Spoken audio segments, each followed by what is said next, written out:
Olá, bom dia. Hoje é o dia 24 de agosto e eu gostaria de meditar com vocês, pela última vez neste verão, sobre a misericórdia de Deus. Nós meditamos pelo menos 3 vezes sobre a misericórdia de Deus no nosso canal no mês de julho, quando fazíamos então aqui no País Basco e no sul da outra região, Leilonda. Então a gente estava organizando, nós organizamos todos os anos no verão o que nós chamamos de piquenique bíblico. E foi durante esses piqueniques que nós meditamos este ano na misericórdia de Deus. Quais são os efeitos da misericórdia de Deus na nossa vida e o que isso vai causar no nosso dia a dia? Como vamos nos comportar? Como seremos, então, quando somos cheios dessa misericórdia, quando a gente aceitou, recebeu a misericórdia e agora a gente vai, então, colocá-la em prática. E que efeitos essa misericórdia vai ter sobre nós? Eu encontrei, então, um sinônimo de misericórdia no Novo Testamento, que é traduzido, às vezes, como por compaixão nas nossas Bíblias, em francês, em português e em inglês.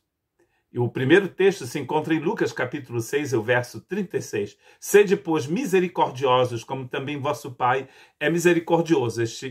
Esta palavra no grego aqui é traduzido como misericórdia. Em outras versões é traduzido, então, como compaixão. Sede, pois, misericordiosos, como também vosso Pai é misericordioso.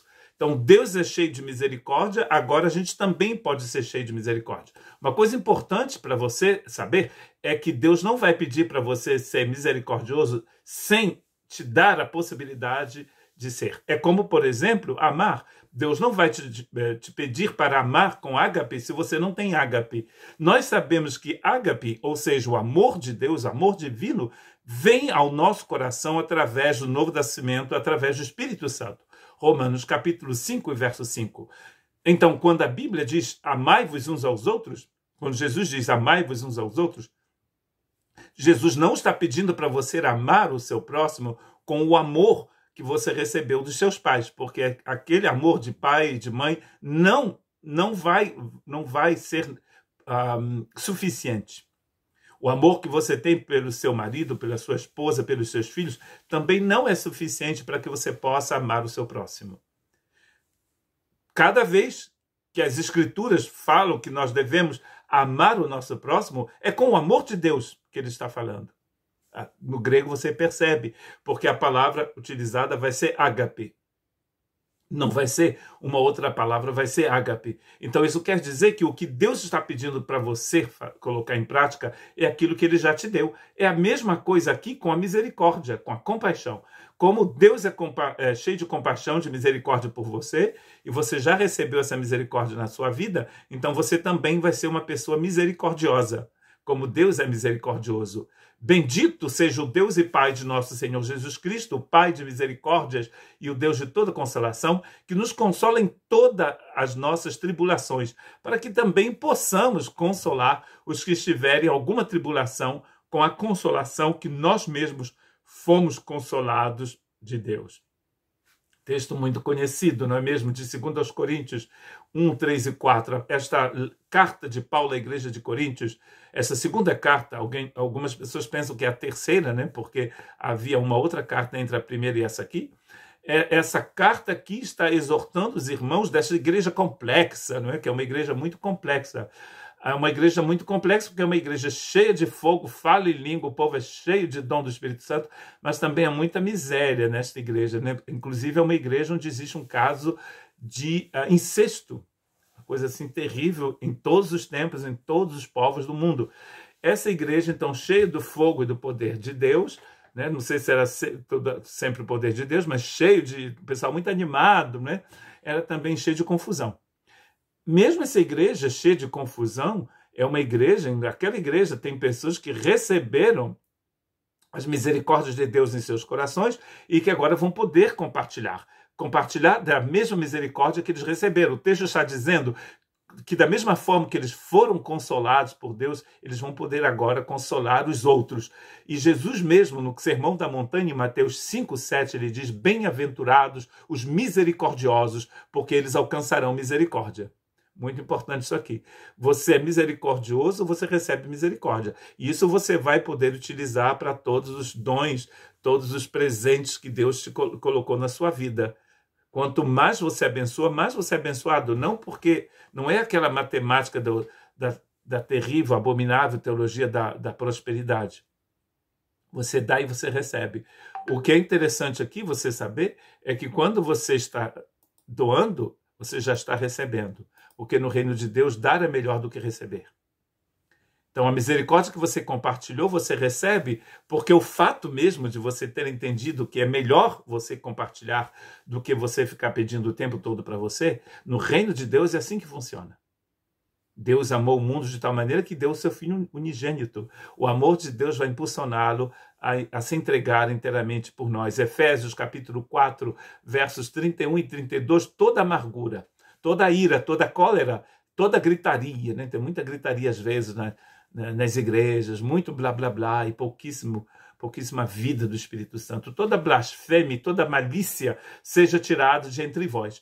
Antes, sede uns para com os outros benignos, misericordiosos, perdoando-vos uns aos outros, como também Deus vos perdoou em Cristo. Percebe aqui? Deus nos encheu de misericórdia em Coríntios, né? No texto que a gente leu de 2 Coríntios, nós também somos misericordiosos. Deus nos perdoou, nós perdoamos. Tudo que Deus... Vou falar de novo, né? Porque assim talvez você entenda. Tudo que Deus pede para você fazer é aquilo que Ele já fez por você. Deus não vai te pedir para amar se você não recebeu o amor dele. Deus não vai pedir para você ser misericordioso se você ainda não foi tocado pela misericórdia de Deus. Colossenses 3, 12 a 14, revesti-vos, pois, como eleitos de Deus, santos e amados, de entranhas de misericórdia, benignidade, humildade, mansidão, longanimidade. Interessante. Olha só que coisa maravilhosa. Em Efésios, ele está dizendo, jogue fora a amargura, a ira, a cólera, tudo isso, joga fora, joga no lixo. Não presta para nada. Já em Colossenses, ele está dizendo, revesti-vos, pois. Então, para que você possa se revestir de misericórdia, você tem que jogar essa cólera no lixo. Deixar o Espírito Santo jogar isso no inferno. Porque duas coisas não podem ocupar o mesmo lugar no espaço. É uma lei... É uma lei que é da física que não pode ser mudada. Se você coloca água, se você tem um recipiente cheio de óleo, para você colocar água dentro, você vai ter que esvaziar. Porque as duas coisas não podem ocupar o mesmo lugar. Em Efésios, Deus está dizendo, jogue fora o que não presta. E em Colossenses ele está dizendo, revista-se daquilo que eu tenho de bom para você. E essas coisas estão citadas aqui. Entre elas tem então a misericórdia. Entranhas, ele está dizendo, de misericórdia. Entranhas de benignidade. Entranhas de humildade. Entranhas de mansidão. Existe coisa melhor do que uma pessoa mansa, né? E entranhas de longanimidade. Uma pessoa que é longânima. As pessoas te pedem para andar uma milha, você anda duas. As pessoas te pedem uma camisa, você também dá o casaco. As pessoas pedem essa mão, você dá a outra também. Longanimidade. Suportando-vos uns aos outros. É um trabalho de suporte mesmo. Perdoando-vos mutuamente, uns aos outros, mutuamente, percebe? Se algum tiver queixa contra outro, assim como Cristo vos perdoou, assim também perdoem. Cristo vos perdoou, você perdoa. E sobre tudo isso, revesti-vos de ágape, do amor, que é o vínculo da perfeição. Sem o vínculo da perfeição não existe longanimidade, não existe misericórdia, não existe benignidade, nem mansidão, nem longanimidade. Não existe. Porque você sabe muito bem, segundo as Escrituras, segundo Gálatas, por exemplo, 5, que a locomotiva é o amor de Deus. Se não houver amor, não tem como haver misericórdia. É o amor de Deus que transforma o seu coração de pessoa crente, religiosa, chata. Tem crente que é chato a beça, né? Gente chata não são pessoas misericordiosas. Pessoas que só pensam nelas não podem ser misericordiosas. Nós somos misericordiosos porque nós pensamos como Jesus. Senão, não tem como ser. Como você vai ser misericordioso se você não pensa como Jesus? Agora, como você vai pensar como Jesus se você não tiver o Espírito Santo, se você não nascer do alto? Você precisa nascer do alto. Peça a Deus que faça essa transformação na sua vida para que você deixe de ser um crente chato, religioso e e seja cheio do Espírito Santo. É o inimigo. Os irmãos vão dizer, o inimigo que não está querendo me deixar falar. 2 textos e a gente termina e Deus vai te abençoar. 1 Tessalonicenses, capítulo 5, 14 e 15. Rogamo-vos também, irmãos, que admoesteis os desordeiros, consoleis os de pouco ânimo, sustentais os fracos, sejais pacientes com todos. Vede que ninguém dê a outrem mal por mal, mas segui sempre o bem, tanto uns para com os outros, como para com todos. Olha que interessante. A gente admoesta os desordeiros, mas também consola os que têm pouco ânimo. Porque se a pessoa já tem pouco ânimo e você vai colocar ainda uma carga mais pesada na pessoa, como faz a religião, o que a pessoa vai fazer? Vai ficar desencorajada, vai ficar triste. Console este irmão. E, enfim, nos diz Pedro, 1 Pedro 3, 8 e 9, o texto começa exatamente assim, e finalmente, sede todos de um mesmo sentimento, compassivos, amando os irmãos e entranhavelmente misericordiosos e afáveis. Percebe que em vários textos, como no texto de Lucas 1, 58 e 59, ele vai utilizar a palavra intestino, entranhavelmente misericordiosa, ou seja, a única forma de você ser cheio da misericórdia de Deus é quando você é cheio da misericórdia de Deus nas suas entranhas, não tornando mal por mal, ou injúria por injúria, antes, pelo contrário, bem dizendo, sabendo que para isto fostes chamados, para que por herança alcanceis a bênção. Você foi chamado para ser misericordioso. Então seja misericordioso, Zulmiro. Seja misericordiosa, irmã Zulmira.